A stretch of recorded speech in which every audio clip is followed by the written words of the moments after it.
Shalom à tous ceux qui me suivent ce matin. Vous écoutez l'émission Kanguka qui vous est présentée par Chris Nikomana. J'aimerais véritablement exhorter les gens liés par l'esprit de culpabilité. Parmi mes auditeurs, certains se culpabilisent du fait de la multitude des péchés qu'ils ont commis dans le passé et en viennent à douter du pardon de Dieu. De leur nombre, certaines filles ont avorté à 2, 3 ou plusieurs reprises et doutent également du pardon de Dieu. Il existe toujours l'espoir d'être pardonné car à chaque fois que tu te présentes devant Dieu avec humilité en confessant ton péché, tu es pardonné. Qu'importe le nombre de gens que tu n'aurais tué ni quoi que ce soit d'autre dans le passé, j'aimerais te dire que Dieu est prêt à te pardonner. C'est mon message du jour à ton intention. Que Satan ne te mente pas en ramenant comme à son habitude le souvenir de ses péchés du passé. Ceci concerne même certains chrétiens nés de nouveau que Satan veut maintenir en permanence dans la culpabilité. J'aimerais t'exhorter en t'annonçant que Dieu pardonne toujours ce que tu as fait dans l'ignorance.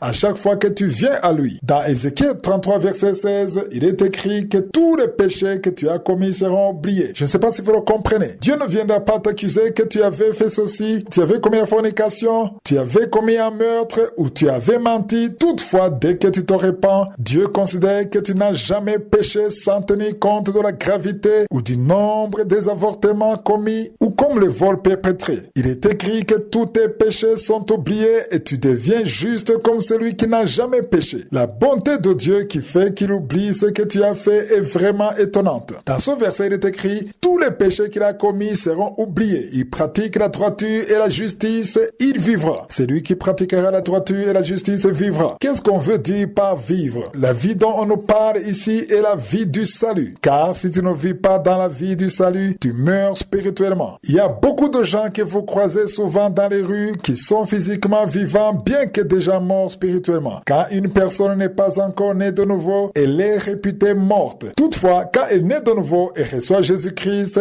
elle obtient désormais la vie. Elle peut certes continuer à faire face à des difficultés, mais elle garde l'assurance qu'en cas de mort, elle ira au ciel. Il n'y a rien de mieux que de savoir qu'une fois qu'on meurt, on va au ciel. Cher auditeur, si tu meurs aujourd'hui, où iras-tu? Est-ce que tu sais où tu iras? Tu peux me dire que tu n'es pas malade, mais tu peux toutefois mourir d'une manière ou d'une autre. Personne n'a de garantie pour son lendemain. Ta vie peut s'arrêter à tout moment. Tu peux même disparaître aujourd'hui. Certains prétendent que personne ne le sait sauf Dieu. Non, celui qui croit, qui est né de nouveau, ne devrait pas en douter. Il a la conviction qu'il ira au ciel car il connaît l'œuvre de Jésus à la croix. Ça ne dépend pas de ce que tu sois une bonne personne ou que tu fasses de bonnes œuvres. Il faut seulement que tu sois lavé, purifié par le sang de Jésus. Est-ce que tu es né de nouveau? Es-tu en ordre avec Dieu? Est-ce que tu as accepté d'inviter Jésus-Christ comme Seigneur et Sauveur dans ta vie? Car si tu ne t'es pas encore repenti, si tu n'as pas encore reçu Jésus-Christ, quand bien même tu écouterais Kanguka tous les jours ainsi que les témoignages, rien de cela ne te fera entrer au ciel. Ne jamais rater le culte du dimanche uniquement ne te conduira pas au ciel. Non, tu peux faire preuve d'un bon comportement, ne pas pratiquer la fornication, ni tromper ta femme, ni voler. Si tu n'es pas encore né de nouveau, tout cela ne te servira à rien. Tu as besoin de te repentir, tu as besoin de recevoir Jésus-Christ, tu as besoin de dire j'accepte que je suis un pécheur et que tu commences une nouvelle vie. Si tu ne l'as pas encore fait, tout ce que tu poursuis est vain. Tu es en train de perdre ton temps. Je te souhaite d'entrer un jour au ciel et demeurer toujours prêt. Je te souhaite d'être du nombre de ceux qui se préparent et qui disent que si la trompette sonnait aujourd'hui et qu'ils fassent un accident mortel, ils iraient sans aucun doute au ciel. Ne continue plus à douter. J'aimerais te dire que tous tes péchés sont oubliés à partir du moment que tu t'es repenti. Commence à jouir d'une nouvelle vie. Toi qui es né de nouveau, il n'y a rien de merveilleux que de savoir que tu es sur le chemin du ciel, malgré les circonstances. La terre sur laquelle nous vivrons est pleine de malheurs et regorge de maux. Il y a beaucoup de soucis dans ce monde, mais il n'y en a point au ciel. Au ciel, il règne le repos et la joie. Dans Actes des Apôtres, chapitre 17, verset 30, il est écrit « Dieu sans tenir compte des temps d'ignorance annonce maintenant à tous les hommes en tout lieu qu'ils aient à se repentir. » Les enseignements qui prétendent que la repentance ne révèle que de l'Ancien Testament sont faux et véhiculés par des menteurs. Le verset que je viens de lire est tiré de Actes des Apôtres qui se trouve dans le Nouveau Testament. C'est le message de la repentance qui devrait être délivré car émanant de Jésus-Christ lui-même. Si tu m'écoutes et que tu n'es pas encore né de nouveau, je t'invite à te repentir car c'est ce qui a motivé la venue de Jésus sur terre. Nous devrions tous nous repentir sans aucune exception. Jésus-Christ a été livré sur la croix afin afin que quiconque croit en lui puisse aller au ciel. Toutefois, il n'en est pas ainsi. Ce n'est pas tout le monde qui accepte de croire en lui, car même en ce moment, il y aura beaucoup de gens qui entendront son message, mais tous n'accepteront pas de se repentir. Il t'est demandé de te repentir et je chasse au nom de Jésus tout esprit qui t'en empêche. Au verset 31 qui suit, il est écrit que parce qu'il a fixé un jour où il jugera le monde selon la justice par l'homme qu'il a désigné, ce dont il a donné à tous une preuve certaine en le ressuscitant des morts. Évidemment, cet homme dont on parle est Jésus-Christ. Comprenez qu'il est fixé en ce jour, pas 2 jours. Il y a un jour où Dieu jugera le monde par Jésus-Christ et celui qui ne se sera pas repenti sera condamné. Il ratera ainsi le ciel et ira dans la gêne, dans un endroit très mauvais où il mènera à jamais une vie pénible. Il est bon que tu te repentes pour qu'à l'arrivée de ce jour, ton nom se trouve inscrit dans le livre de vie. Si ton nom est inscrit dans le livre de vie, tu auras une bonne vie. J'aimerais vous dire que ceux dont les noms seront inscrits dans le livre de vie jouiront d'une bonne vie éternellement. Si tu te repens aujourd'hui même, ton nom est inscrit dans le livre de vie, c'est-à-dire que tu vivras éternellement car tes péchés auront été pardonnés. La parole de Dieu nous dit qu'il y a de très bons moments réservés à nous tous qui aurons cru en Jésus-Christ. Il n'y a rien d'aussi merveilleux que d'entendre qu'un jour tu rencontreras Jésus-Christ dans les cieux quand tu quitteras ce monde et que tu bénéficieras d'une meilleure vie éternellement car pardonné, tu seras toujours dans la joie car il n'y a point de souffrance au ciel. Il y règne le repos total. Peut-être tu te dis, je suis fatigué des péchés ou les épreuves me fatiguent énormément. Toutefois, si tu te repens et que tu acceptes Jésus-Christ, tous tes fardeaux seront ôtés. J'aimerais dire à ceux qui sont occupés à s'amuser dans ce monde en sortant en boîte comme bon leur semble, ils se livrent à la fornication avec leurs copains ou copines, ils vivent dans la pornographie, dans le mensonge, dans la consommation de la drogue ou dans l'ivrognerie, sachez que toutes ces choses détruisent vos corps. Et si un jour vous mourrez dans ces péchés, vous irez dans la gêne et vous raterez le ciel. Je suis en train de crier fort en te disant que si tu te repens, tu seras pardonné. Ton nom sera inscrit dans le livre de vie et tu vivras éternellement dans la joie. Comprends bien qu'il ne s'agit pas de mes propres mots, mais des propos saints de Jésus-Christ qui sont consignés dans la parole de Dieu. Puisse le Saint-Esprit te visiter, te parler de sa douce voix pour te convaincre des bienfaits du salut, notamment que tu deviens une nouvelle créature. Toutes les choses anciennes disparaissent, tous les péchés disparaissent, ton nom est inscrit dans le livre de vie et tu auras une bonne vie. Cela veut dire qu'importe l'instant de ta mort, tu iras au ciel. Quelle chose merveilleuse! En principe, je ne devrais pas normalement supplier les gens à se repentir. Si un jour tu comprenais la vraie signification du ciel, c'est toi qui supplierais Jésus-Christ pour qu'il te pardonne. Heureusement, il a déjà donné sa vie. Il suffit seulement que tu l'appelles pour qu'il vienne à ton secours. La vie qu'on mène est le fruit de nos choix. Certains peuvent toutefois se retrouver dans des situations qu'ils n'ont pas choisies. Certaines personnes n'ont choisi de naître africain, européen ou américain, ni sa famille biologique, mais la suite des événements de notre vie sera conditionnée par nos choix. Lorsque tu deviens grand, tu fais le choix de la vie que tu souhaites mener. Tu peux faire le choix de la vie de péché ou choisir la vie de Dieu. Le choix t'appartient. J'ai découvert que même Dieu offre toujours le choix. Il ne saisit personne par la force. Deutéronome 30 verset 15 reprend ce que Dieu nous dit. Il est écrit, vois, je mets devant toi la vie et la mort, le bien et le mal. Cela veut dire qu'il y a la vie d'un côté et la mort de l'autre côté. Il y a faire le bien et faire le mal. Ce qui veut dire que tu as le pouvoir de faire le bien ou de faire le mal. Toi qui m'écoutes, sache que tu as le pouvoir de faire le bien ou le mal. En d'autres mots, tu as le pouvoir de refuser de commettre le péché qui se présente devant toi et Dieu t'a donné ce pouvoir. C'est à toi de choisir. Dieu ne t'utilise jamais par la force. Il te prodigue plutôt des conseils et te prévient du danger que tu cours. Dieu te parle par sa parole, comme je suis en train de le faire à cet instant. Donc le choix t'appartient. Toutes ces personnes dont tu entends dire qu'elles sont tombées dans le péché, ils ont fait le choix de commettre le péché. Il est vrai que quelquefois, les forces des ténèbres qui émanent de Satan peuvent t'entraîner vers le péché, mais tu gardes la capacité de résister en demandant l'intervention divine. Cela veut dire que Dieu peut te donner la force de vaincre le péché. Toutefois, il faut que tu aies la volonté de refuser de commettre ce péché. Certains parmi vous pêchent délibérément. Si tu en fais partie, cela veut dire que tu aimes le péché, tu veux le péché, tu désires le commettre et tu ne ressens pas de remords. Par ailleurs, il y a une autre catégorie de gens qui pêchent sans le vouloir, à contre-cœur, avec pleurs et tristesse. tristesse. Si tu es de cela, j'aimerais te dire que Dieu veut te donner la force de résister au péché.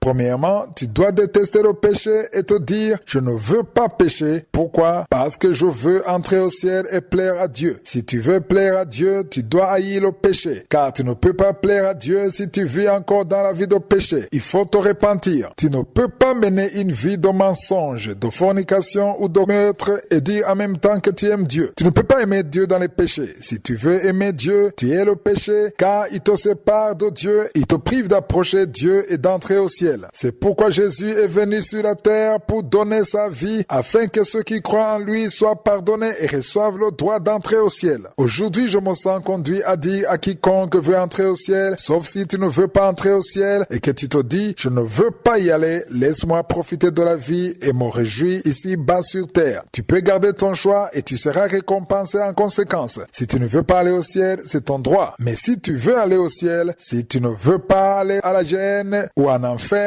pour partager la même demeure que les démons, mais qu'au contraire tu souhaites entrer au ciel, si tu souhaites être pardonné et vivre la vie éternelle, dans ce cas, il n'y a qu'une seule voie à suivre, c'est Jésus-Christ. Il te faut appeler Jésus-Christ pour qu'il vienne dans ta vie, que tu te répandes et lui demandes la puissance du Saint-Esprit afin que ce soit lui qui t'aide à vaincre le péché. Quiconque souhaite la vie éternelle y a droit. Dieu a placé devant toi la vie et la mort et le choix t'appartient. Celui qui a choisi de mener une vie de péché a choisi la mort. Certaines personnes ne sont pas affectées par de telles nouvelles. Ce sont ceux qui vivent dans la fornication, qui cohabitent illégalement sans que cela ne leur dise rien. D'autres vivent dans l'ivrognerie ou dans le chanvre sans que cela ne leur dise rien non plus. Si tu vis de la sorte, tu n'as pas encore compris, tu n'as pas encore eu de révélation et je prie afin que tes yeux soient ouverts et que tu puisses comprendre que les plaisirs de ce monde sont de courte durée. Sache que tout ce que tu vis et qui te procure du plaisir et de courte durée, tout finira avec cette terre. Et si tu meurs dans ces péchés, tu iras dans la gêne, dans le feu éternel et tu rateras ainsi le ciel. Mais si tu saisis à la lettre les paroles d'aujourd'hui et que tu t'humilies, Dieu va te pardonner tes péchés, tu deviendras son enfant et tu auras la vie éternelle. Tu ne peux pas le faire de toi-même, mais tu as besoin du Saint-Esprit pour ça. Certains se réjouissent de la vie du péché, tandis que d'autres font tout pour s'en débarrasser sans y parvenir. Ce sont ces derniers qui sont interpellés car Jésus-Christ donne toujours la puissance de résister au péché. Si tu ne veux pas demeurer dans le péché, Dieu peut te donner une puissance pour vaincre le péché, à moins que tu ne veuilles pas entrer au ciel. Les vendredis, j'ai l'habitude de parler à ceux qui ont envie d'entrer un jour au ciel après qu'ils aient eu accès à la vie éternelle. Car personne ne te forcera à entrer au ciel. Le choix t'appartient entièrement en acceptant de t'humilier et de dire à Dieu, je veux devenir un enfant de Dieu, j'accepte de me repentir, j'admets que je suis pécheur. Et tu vas démontrer que tu veux réellement entrer au ciel. Si tu ne veux pas entrer au ciel, personne ne te forcera à y accéder. J'aimerais te dire qu'en tant qu'être vivant, tu as deux alternatives devant toi. Tu choisis soit le ciel, soit la gêne, et le choix te revient. Si tu choisis le ciel, tu dois suivre le seul chemin qui va vers le ciel. Il s'agit du chemin unique qui s'appelle Jésus-Christ. Et une fois que tu empruntes le chemin de Jésus, tu dois te repentir pour qu'il te soit permis d'entrer au ciel, mais la puissance de vaincre le péché t'est donnée. Un jour, Jésus a rencontré une femme samaritaine à laquelle il a demandé de l'eau. Mais cette femme n'a pas compris le langage de Jésus. Il lui a demandé, comment oses-tu me demander de l'eau à boire, toi juif, alors que je suis samaritaine? Dans Jean 4, verset 13, Jésus lui répondit, quiconque boit de cette eau aura encore soif. Cette femme n'avait pas encore compris le langage de Jésus. Au verset 14, Jésus a dit, mais celui qui boira de l'eau que je donnerai n'aura jamais soif. Et l'eau que je lui donnerai deviendra en lui une source de vie qui jaillira jusque dans la vie éternelle. En d'autres mots, si tu continues à pécher, à proférer des mensonges, à commettre l'adultère, à répéter les mêmes péchés, consommer le chanvre, l'alcool, les drogues et bien d'autres, cela est dû à la soif qui te pousse à commettre encore ces péchés. La soif sera toujours là si rien n'est fait. Cependant, lorsque tu reçois Jésus, il te donnera l'eau de la vie qui éteindra ta soif de commettre l'adultère, de consommer le tabac et le chanvre ou le meurtre. Il se peut que la soif ne disparaisse pas dans l'immédiat. Toutefois, si tu reçois Jésus, il va entrer dans ta vie. Ce qui te pousse à commettre la fornication tout le temps, à proférer des mensonges et même à l'orgueil s'appelle la soif de la nature charnelle que Satan exploite. Dès lors que tu reçois Jésus-Christ et te repens Pourtant, avec ta prière, il te donnera de la force au point que toute soif d'alcool, du chanvre, de la drogue, de la fornication finira par disparaître en toi. C'est pourquoi Jésus a dit, bois de l'eau que je te donne, car une fois que tu en bois, tu n'auras plus soif. Au contraire, tu auras la vie éternelle. Les gens aiment rechercher des choses éphémères pendant que Jésus accorde des choses qui confèrent la vie éternelle. C'est pourquoi j'aimerais te dire, toi qui es lié par un péché déterminé, certains de ceux qui sont à l'écoute sont liés par la fornication au plus haut niveau, car ils ne peuvent même pas passer 2 jours sans tomber dans la fornication. J'aimerais m'adresser à toi qui mène une telle vie. J'aimerais te dire que tu as besoin de Jésus pour te délivrer de cette soif du péché. Pour les cas de chanvre ou d'ivrognerie, vous avez aussi besoin de Jésus pour qu'il vous délivre de cette soif. C'est-à-dire que vous avez besoin de l'eau, de la vie que Jésus donne. Répands-toi et accepte Jésus dans ta vie et il te fortifiera. Qu'importe ton lien, sache que c'est Jésus qui donne la vie. Il faut te repentir. Admets que tu es pécheur et invoque Jésus pour qu'il vienne te tirer de ces mauvais chemins. À toutes les personnes liées par la sorcellerie, le maraboutage, la fornication sans mesure ou dans l'homosexualité, sachez que vous avez besoin de l'eau de la vie pour être délivré. Vous avez besoin de Jésus et c'est pourquoi vous devez vous repentir et invoquer Jésus pour qu'il intervienne dans votre vie. J'aimerais vous dire que pour pouvoir entrer dans le royaume des cieux et jouir de la vie éternelle, il y a un prix à payer. S'il est vrai que Jésus a déjà payé le prix pour ton compte et qu'il a livré sa vie, il n'en demeure pas moins que tu doives renoncer au plaisir de la chair afin de plaire à Dieu et bénéficier ainsi de la vie éternelle. Je le dis parce qu'il y a des gens qui se disent que puisque Jésus a tout accompli, il n'y a rien d'autre à faire si ce n'est de déclarer « Je te reçois comme Seigneur et Sauveur ». Ça ne suffit pas. Tu dois en effet renoncer au plaisir de la chair, même si tu as confessé Jésus. Même si ton corps en a encore besoin, tu prends la décision d'y renoncer en disant « Je renonce à ces choses même si elles me procurent du plaisir. Je n'en mourrai pas. Elles restent éphémères, elles nourrissent l'intention de me détruire. Au contraire, je choisis la vie éternelle. » C'est important que nous le comprenions. Je le répéterai toujours qu'il y a des gens qui disent qu'ils ont reçu Jésus-Christ, mais qui restent attachés à la vie de fornication ou de la pornographie alors qu'ils disent qu'ils ont reçu Jésus. Ils restent dans les copinages et forniquent avec leurs copains ou copines alors qu'ils ont reçu Jésus. Sache que tu dois tout arrêter. Si tu consommais du chanvre ou de la drogue, tu dois arrêter d'en consommer. Si tu étais en ivrogne, tu dois tout abandonner pour la gloire de Jésus-Christ, car ton corps est le temple de Dieu. L'exemple que j'aimerais vous donner est celui de Moïse. Vous connaissez tous l'histoire de Moïse dans la Bible. Il a grandi au palais chez Pharaon, dont il jouissait la réputation de fils. Il avait tous les honneurs des gardes du corps à son service. Il mangeait à sa faim et vivait confortablement. En dépit de son confort, il était juif et ses frères étaient dans l'esclavage. Après qu'ils eurent compris cela, il s'est dit, quand bien même tout va bien ici, quand bien même je mange bien ici, quand bien même j'ai des serviteurs et des gardes du corps à ma disposition. Ici, on voit bien qu'il a compris qu'il ne devait pas continuer à se réjouir dans le péché. Se réjouir de la richesse du pharaon est assimilable à se réjouir des bénéfices du péché. Vous pouvez lire cette histoire dans Hébreux chapitre 11, versets 24-26. Au verset 24, il est écrit que c'est par la foi que Moïse, devenu grand, refusa d'être appelé fils de la fille de Pharaon. Quand bien même cela lui rapportait des bénéfices et le confort et le luxe, il s'est dit, je refuse. Au verset 25, il est écrit que aimant mieux être maltraité avec le peuple de Dieu que d'avoir pour entendre la jouissance du péché. Il a refusé de se réjouir du péché, c'est-à-dire qu'il a refusé de rester chez Pharaon dans la jouissance et que pour lui c'était apparenté à se réjouir dans le péché. Il y a des gens qui se réjouissent du péché en ce moment. Ils fréquentent toujours les boîtes de nuit. Ils demeurent dans la fornication. Tu es toujours dans la fornication, dans l'adultère. Tu fais tout ce qui te plaît. Si tu es marié et que tu commets l'adultère avec une autre femme ou un autre homme, sache que tu es en train d'avoir pour entendre la jouissance du péché. Au verset 26, il est écrit, regardant le propre de Christ comme une richesse plus grande. Il a valorisé l'œuvre de Jésus-Christ plus que les trésors de l'Égypte, car il avait les yeux fixés sur la rémunération. J'aimerais que vous compreniez qu'on parlait ici de Christ alors qu'il n'était pas encore venu sur la terre. En d'autres mots, Moïse a refusé de vivre l'abondance chez Pharaon, mais il a accepté d'aller faire des briques avec les autres Hébreux. Il a accepté d'être battu et de vivre la pauvreté. Cela montre qu'il a accepté de quitter le luxe et le confort du péché pour aller souffrir avec Christ. J'aimerais m'adresser à toi qui es en train de te réjouir dans le péché pour le moment. Quitte ces péchés, car ils sont éphémères et te conduiront à la mort, dans la gêne, et tu vas rater la vie éternelle. Toutefois, si tu quittes ces péchés et que tu viennes à Jésus, il est vrai que ta chair va en souffrir, mais Jésus te donnera la force de vaincre les désirs du péché. À tous ceux qui cohabitent sans être mariés officiellement, à tous ceux qui vivent dans la fornication ou dans l'ivrognerie, quittez ces péchés et revenez à Jésus. Ton corps peut perdre, ton corps va souffrir pour un temps, mais tu gagneras beaucoup plus en fixant les yeux sur Je suis. Moïse, regardant combien était grande la rémunération qu'il attendait, il a refusé le bonheur qui se procurait chez Pharaon et a accepté de souffrir aux côtés des siens afin qu'il puisse avoir la vie éternelle. De la même façon, tu as besoin de la vie éternelle et de te repentir de tous tes péchés. J'ai expliqué que Moïse a valorisé uniquement l'œuvre de Christ, ce que Christ avait seulement fait au détriment du bonheur qu'il éprouvait en demeurant au palais royal. Aujourd'hui, j'aimerais vous montrer la parole que Jésus a utilisée comme illustration quand il enseignait. Je me focaliserai sur l'une d'entre elles. Il parlait d'un semeur qui avait semé des graines et où certaines d'entre elles sont tombées le long du chemin. Mais les graines qui sont tombées parmi les épines ont été étouffées et n'ont pas pu croître. Vous pouvez trouver cette parabole dans Matthieu 13, verset 7. Dans cette parabole, il dit qu'il y a une partie de la semence qui est tombée en terre et les épines poussèrent étouffant du même coup la semence. Pour mieux comprendre cela, tu peux lire le verset 21. Toutefois, il y a une autre catégorie dont j'aimerais vous parler. Si nous lisons au verset 20, nous y trouvons une autre catégorie de graines qui sont tombées dans des endroits pierreux. Pour comprendre ce que signifient les épines, lisons au verset 22. De là, il explique clairement que celui qui a reçu la semence parmi les épines, c'est celui qui entend la parole, mais en qui les soucis du siècle et la séduction des richesses, l'amour des choses de ce monde, de la richesse, le confort étouffent cette parole et la rendent infructueuse. Au verset 20, nous y trouvons une autre catégorie de semences qui sont tombées dans des endroits pierreux. Il explique en disant que c'est lui qui a reçu la semence dans les endroits pierreux, c'est celui qui entend la parole, tout comme vous entendez la parole de Dieu à travers Kangoka tous les jours et la reçoit aussitôt avec joie. Il y a des gens qui aiment écouter Kangoka, qui aiment la parole de Dieu qui est diffusée à travers Kangoka sans que cela ne produise de fruits. Pourquoi? Parce qu'au verset 21, il est écrit, mais il n'a pas de racine en lui-même qui ferait pousser cette parole de Dieu en lui. Il manque de persistance et dès que survient une tribulation ou une persécution à cause de la parole, il y trouve une occasion de chute. Cela veut dire que tu n'as pas de persistance. Quand tu pries, persiste. À l'adresse de ceux qui sont en train de se réjouir dans le péché, sachez que se livrer au plaisir du monde étouffe la parole de Dieu en toi. De plus, peu importe la parole de Dieu que tu es en train de recevoir, si tu ne parviens pas à porter de fruits, ça ne te servira à rien. J'aimerais véritablement que tu pries pour que toute parole de Dieu que tu entends puisse être vivante en toi. Tu ne devrais pas écouter la parole de Dieu tous les jours et demeurer dans la fornication, ni dans l'ivrognerie, ni dans la jalousie. Il faut te repentir. Il faut que tu demandes au Saint-Esprit de te fortifier. Ne dis pas, je vais d'abord quitter le péché, la fornication et le mensonge pour venir à Jésus. Non, viens à Jésus tel que tu es. La graine a été sémée, tu as écouté la parole de Dieu, cependant tu as besoin de la puissance pour être délivré. Tu ne peux pas te délivrer toi-même, c'est Jésus qui le fera. Ne sois pas comme ces gens dont Jésus parle, qui reçoivent la parole de Dieu avec joie, mais qui ne portent pas de fruits. Il faut que tu portes du fruit et reste attaché à Dieu quand surviennent les épreuves. Il y a des gens parmi ceux qui m'écoutent qui ont abandonné Dieu. Ils avaient reçu Jésus, mais à cause des épreuves de la vie, ils ont rétrogradé. Reviens à Jésus. Mets-toi à genoux, repens-toi, demande pardon et demande la force du Saint-Esprit, car c'est lui qui nous fortifie. Personne ne peut rien par lui-même. Il est bon de t'approcher de Dieu, quitte ta vie de péché. Le péché est trompeur. Le plaisir que tu ressens pour le moment dans ce monde est éphémère. À l'adresse de toutes ces personnes qui sont dans la masturbation, dans la pornographie ou dans le mensonge, certains autres parmi les auditeurs se disent « ça ne me concerne pas car je n'ai pas de soucis, je n'ai pas beaucoup de péché ». Mais si tu n'as pas encore reçu Jésus, si tu meurs, tu mourras dans le péché car nous avons tous besoin du salut. Invoque Jésus pour qu'il vienne lui-même dans ta vie pour te transformer. J'ai une parole qui se trouve dans Ecclésiaste chapitre 7 verset 8 que j'aimerais partager avec vous. J'aime beaucoup le début de ce verset où il est écrit « Mieux vaut la fin d'une chose que son commencement ». Aujourd'hui, j'aimerais m'y attarder tout en vous annonçant que mieux vaut la fin de la vie que son commencement. Tu peux avoir démarré la vie sans problème. Il se peut même que rien ne te manque dans la vie. Tu te procures tout ce que tu veux. Tu offres à ton corps tout ce qu'il te demande et tu te fais plaisir par tous les moyens. Mais je tiens à t'entretenir au sujet de la fin de ta vie. Qui que tu sois à l'écoute, Qu'importe le lieu où tu te trouves, sache que ta vie a une fin et là sa limite. Il est bon que je vous le rappelle, car souvent Satan te distrait et t'amène à penser que tu vivras indéfiniment sur la terre. C'est pourquoi certains sont surpris par la vieillesse. Quand leur corps commence à vieillir, ils se mettent à regretter ce qu'ils auraient pu faire dans leur jeunesse. Ici, je m'adresse aux jeunes comme aux vieux. C'est important que vous sachiez que toute vie a une fin. Je sais que vous le savez, mais c'est important que je vous le rappelle. Et même si vous le savez déjà, il reste toujours bon que j'en parle, car c'est lui qui est conscient de son fait, il pense en permanence. La fin est en effet une bonne chose. De la même façon que tu prépares ta retraite pour ta période où tu ne seras plus capable de travailler, tu devrais de même penser à ton sort après la fin de cette vie sur terre. Car la parole de Dieu nous dit, mieux vaut la fin d'une chose que son commencement. Sache ainsi que ta vie a une fin et il est bon que tu penses à la fin de ta vie. Qui parmi nous sait quand sa vie prendra fin? Il se peut que tu sois encore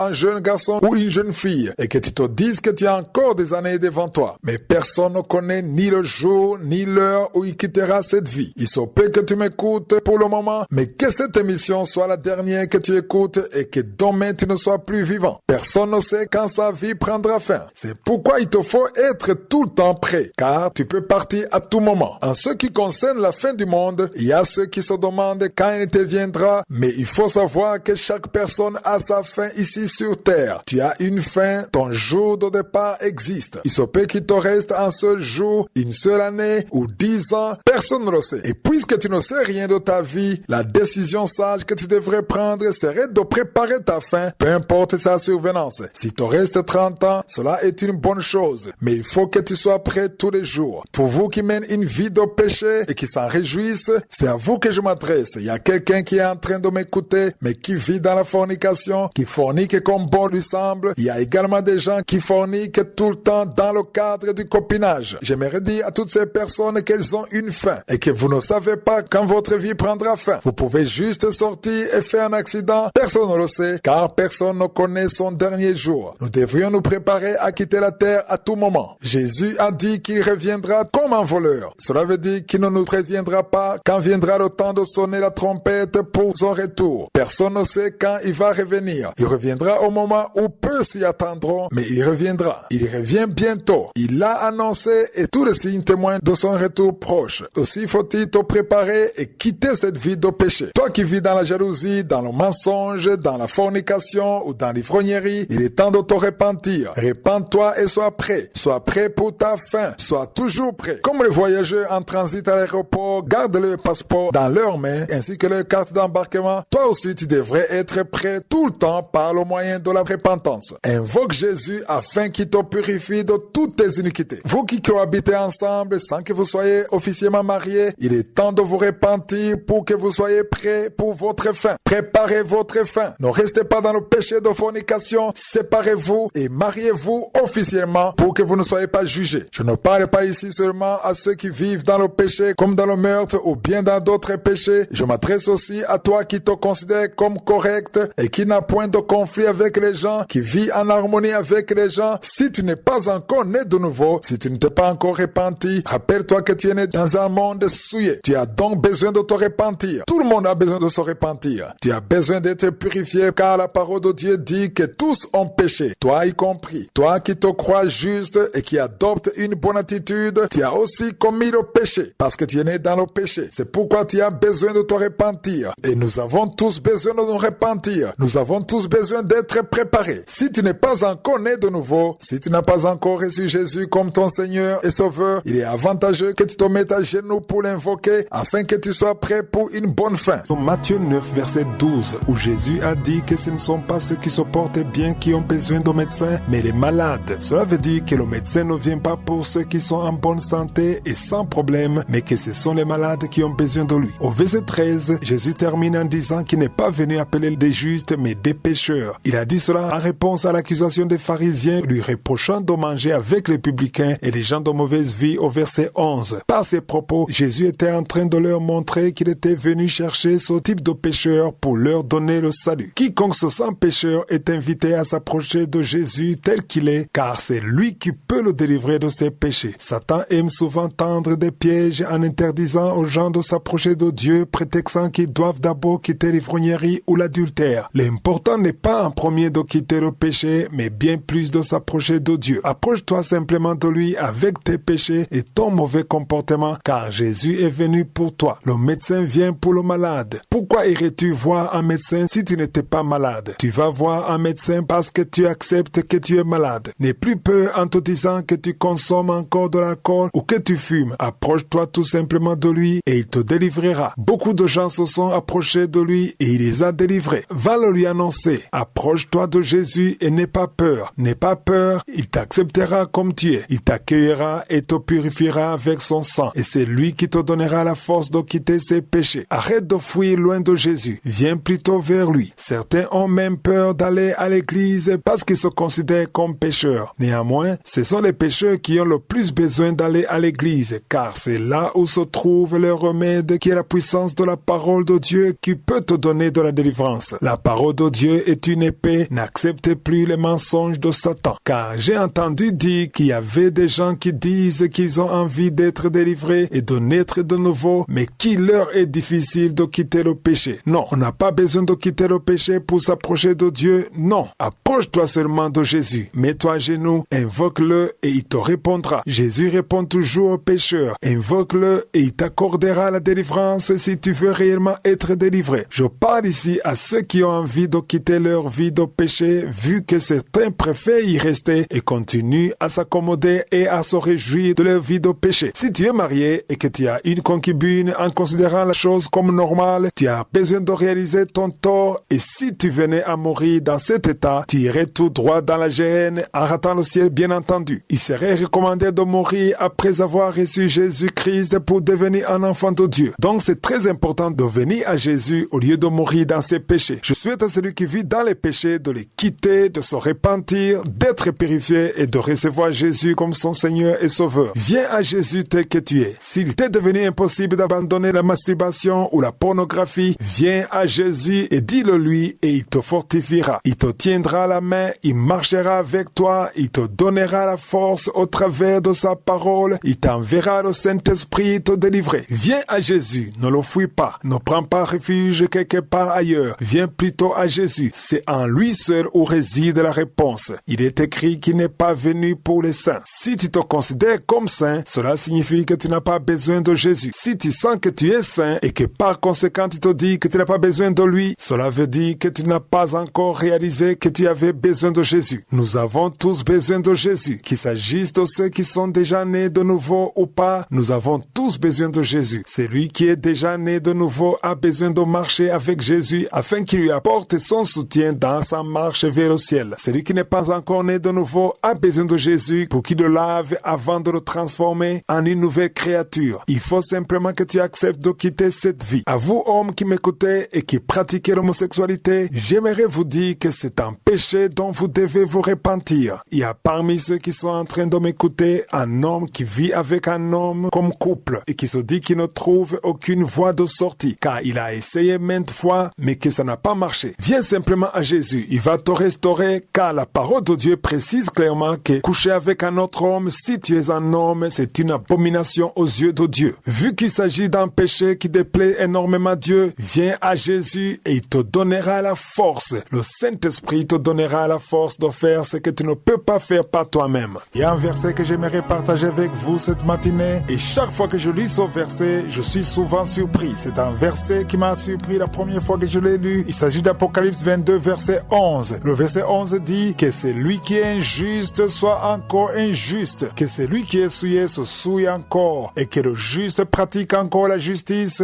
et que celui qui est saint se sanctifie encore. Ce qui m'a choqué, c'est la partie qui dit que celui qui est souillé se souille encore. Ça m'a impressionné, parce que moi je croyais que celui qui est souillé, on va le demander de ne pas se souiller, mais on dit que si tu veux se souiller, si tu as choisi de se souiller, continue de te souiller. Autrement dit, Dieu veut une position claire. Si tu veux suivre Dieu, que tu suives Dieu. Si tu veux rester dans le péché, reste dans le péché, mais il y a un avertissement. Si tu restes dans le péché, il y a quelque chose qui va se passer et c'est ce que j'aimerais te dire aujourd'hui. Au verset 12, il est dit, « Voici, je viens bientôt. bientôt. Ici, c'est Jésus qui dit, voici, je viens bientôt et ma rétribution est avec moi pour rendre à chacun selon ce qu'est son œuvre. Lisez encore le verset 12. Jésus dit qu'il revient bientôt et que sa rétribution est avec lui. C'est-à-dire que chacun va être récompensé selon ce qu'il a fait. Si tu es dans le camp de ceux qui sont saints et que tu te sanctifies encore, tu auras la récompense. Si tu es du côté de ceux qui sont injustes et que tu restes encore injuste, que tu te souilles encore, même toi tu auras une récompense. Par récompense, je veux dire la conséquence. Donc si tu vis dans le péché, c'est important que tu saches qu'il y aura toujours des conséquences liées à ton péché. C'est pour ça que le vendredi, je vous demande de vous repentir. Je n'encourage pas au péché, mais je vous encourage à vous repentir si vraiment vous voulez la vie éternelle. Si vous voulez entrer au ciel, il faut vous repentir. C'est indispensable. Le verset 13 dit, je suis l'alpha et l'oméga, le premier, le dernier, le commencement et la fin. Et le verset 14, il dit, heureux ceux qui lavent leurs robes, afin d'avoir droit à l'arbre de